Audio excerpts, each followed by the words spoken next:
చేస్తుందన్నమాట. ఓకే. మేము కలిసి తిరిగాం, నెల రోజులంతా బాగుంది. బట్ తర్వాత మస్తాన్ సాయి పెళ్లి చేసుకోమని అడిగాడు.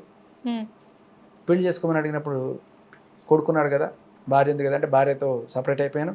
కొడుకు నీకు అసలు లైబిలిటీ లేదు, కొడుకుని మా అమ్మ నాన్న చూసుకుంటారు కాబట్టి మనం అని చెప్తే అప్పుడు నేను అంగీకరించి, మనస్ఫూర్తిగా అంగీకరించి పెళ్లి చేసుకుందాం అనుకున్నాను. ఓకే. అని జడ్జి ముందు 2023 జూలైలో సో మీడియా ముందేమో మీడియా ముందేమో రాస్తానని పెళ్లి చేసుకున్నాను అంటది, జడ్జి ముందేమో పెళ్లి కాలేదంటది.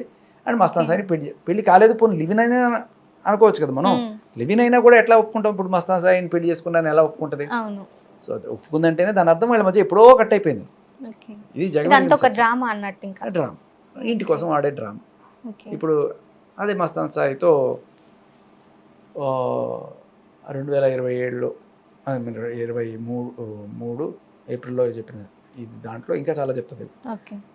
మరి మస్తాన్ సాయి నువ్వు కలిసి ఉన్నారు కదా, నేను రేపు చేశాడని ఎలా కేసు పెడతావు అని చెప్పి జడ్జి అడిగితే, లేదు కలిసి కొన్నాళ్ళు ఉన్నాము, ఆ కొన్నాళ్ళలో బాగానే ఉండే, తర్వాత మస్తాన్ సాయికి వేరే అమ్మాయితో సంబంధాలు ఉన్నాయని నేను తెలుసుకుని ఓకే.